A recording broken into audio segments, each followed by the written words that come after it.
And here we are. I am with my dear friend Mark Rose. Mark is very knowledgeable about the development and the construction of the Halfmoon Bay RV Resort. Mark got acquainted with the project in 2017 and worked very closely with me, Michael Derbas, on the development of this project. Welcome, Mark. And Mark has a couple of words we'd like to share with us. Absolutely. What are your thoughts about the Halfmoon Bay Resort? Well, what was transformed from raw land, a base BC, when I came out here from Toronto, it was everything I dreamed. I met Michael, who was my first acquaintance here on the Sunshine Coast. And what can I say? Here I am in the rugged BC, and he has this vision. He says, Mark, this is going to be great. This is going to be grand. This is going to be a fantastic place for everybody to enjoy, a piece of paradise, that a little piece that you could come to, enjoy, and stay with the family or friends and be on your way, or stay for some extended time. I said, really, Michael, I can see it, but boy, that's going to take some work. And not only that, Mark, there are going to be some homes on here as well. Okay, so let's get to it. And you know, we diligently pieced it together. It was a lot of ups and downs, and more downs than ups at times. But we got through it, didn't we, Michael? It was a fantastic roller coaster, and we started to have a lot of people coming by and really starting to see the transformation of this place, and questioning, wow, how did you do this? And how is that possible? I didn't even think that could be done. And at the end, we established a beautiful place that people could not only live, transition, an affordable method of living, especially at this time on the Sunshine Coast, where housing prices are just through the roof. So it really offered a great piece of paradise to everybody, for somebody to afford. And I'm really proud to be a part of that project, and I really feel that Avrio as a whole has only done an amazing job in doing this. So thank you, Michael, for letting me be part of this. Thank you very much. Tell me, please, when you came to live at Halfmoon Bay Resort, you were remotely looking at the RV paths. How was the process to actually sort out and pick one that works for you? I'll admit, being so far, so we were living up on Haida Gwaii, we were quite concerned about finding a place down here being so far away. It was about a 30-hour trip to get here. Being able to pick something that you're going to call home, being so far away, can be quite a daunting thing. But contacting you guys and the whole process of finding a site and being sent pictures and whatnot was really quite easy. We were surprised actually by how easy the process was in choosing something that we were going to be able to call home eventually. That's wonderful. I look at how you set up your home, and honestly, in my opinion, it's a wonderful setup for a family. That looking at how challenging these days living in a city is, coming and setting up the home and making it comfortable for a family and looks clean and the lights and all that. Who's behind all this? Who's taking care of organizing the home and making it look pretty? It's a little bit both of my husband and I, actually. We sold our farm in Alberta before we moved back to BC up to Haida Gwaii. So we did a lot of downsizing, and we really appreciate the simplicity of living an RV lifestyle. And that's kind of really helped, I guess, simplify our lives and get rid of a lot of that clutter that goes along with having a traditional home. People say we work only to pay bills sometimes. And look at today, interest rates going up. The cost of borrowing is really killing people. People who have a mortgage, and the mortgage payments could have doubled on them in the last 6, 7, 8 months. Yep. Tell us a few words about the economics of living at an RV place for a family who's struggling and so on. Are we living when we're living in the city and pushing so hard, or is this better living? I would definitely say it's better living. You know, when we first went from living on our farm in Alberta to downsizing to our RV, it was a little bit scary at first, I'll admit, but we're almost a year into this process at this point, and we don't have any plans of changing that. The only thing that we would change is maybe a bigger trailer. But overall, it's really great. It's kept our costs down, and you know, the coast is beautiful, but it's very expensive, and it's been a great way to be able to be here and not be able to just work to pay to be here. Here we are with our dear friend Joe. Joe has been with us for a while. Good evening, Joe, and thank you for being with us. Hi, Michael. Hi.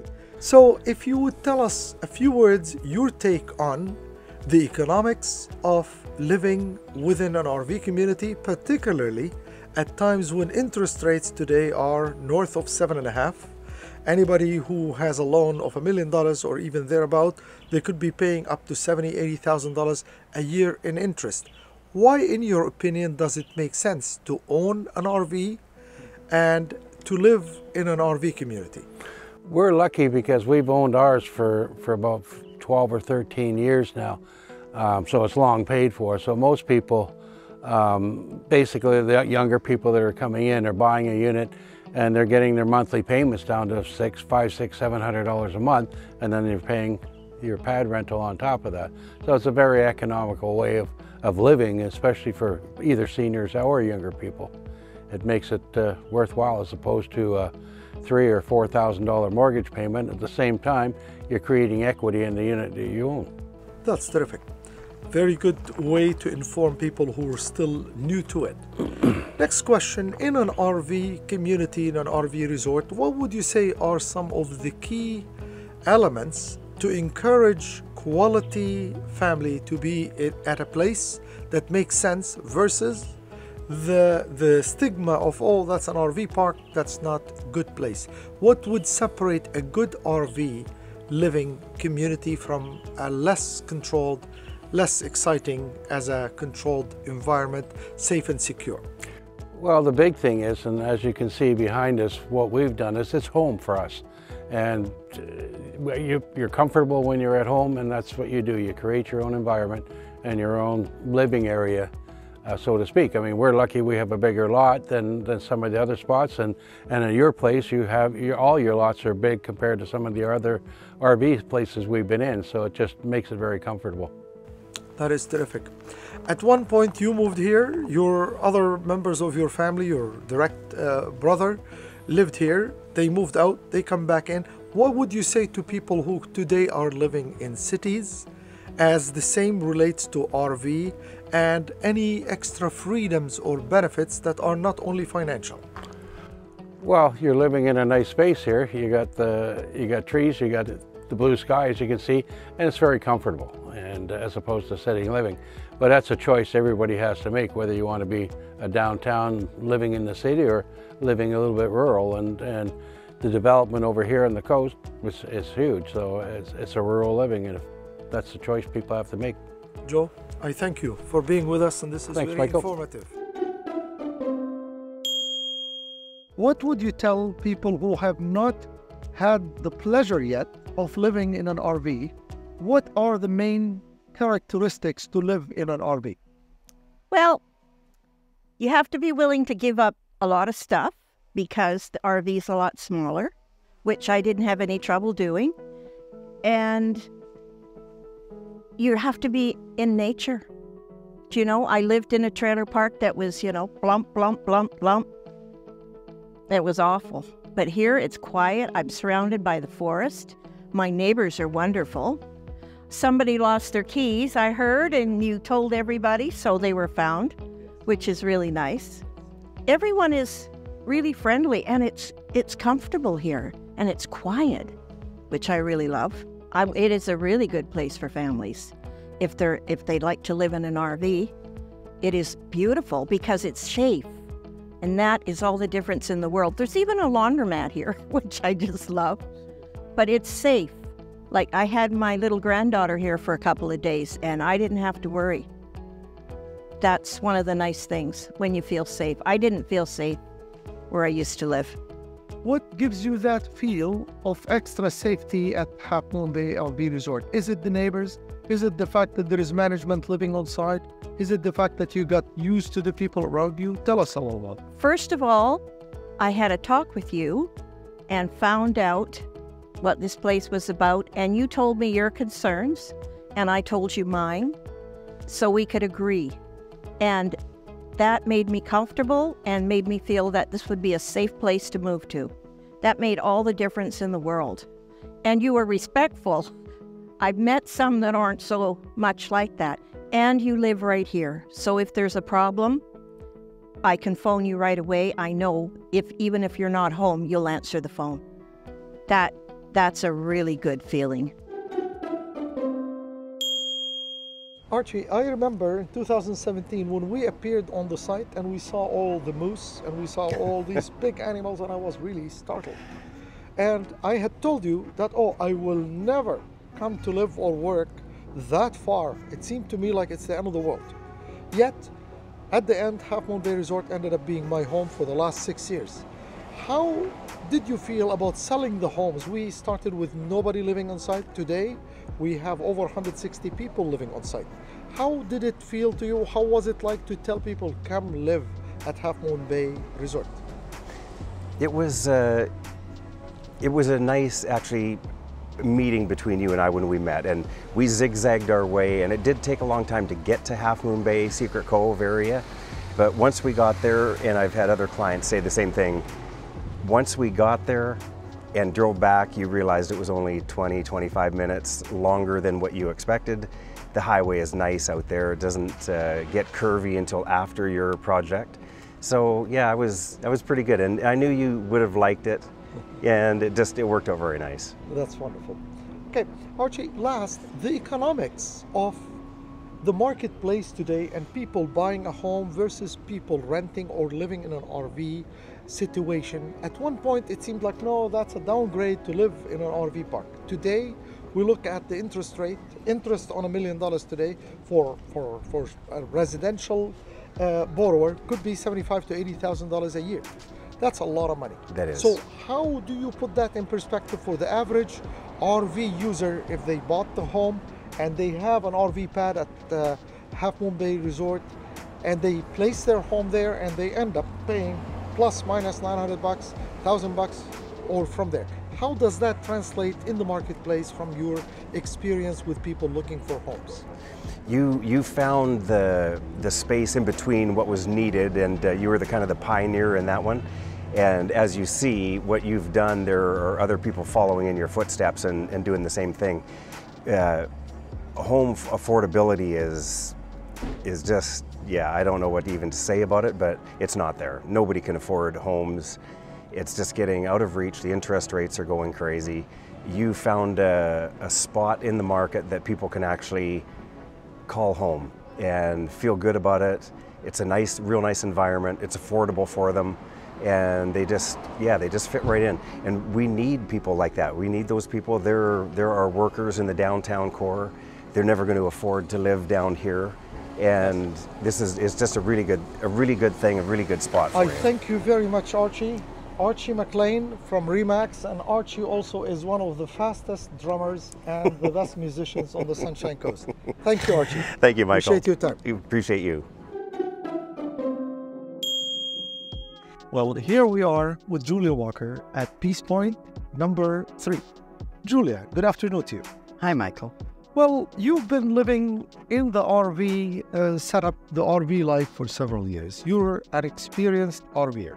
What would you say to anybody who hasn't lived in RVs? They're from the city. What are the specifics to living in an RV setup?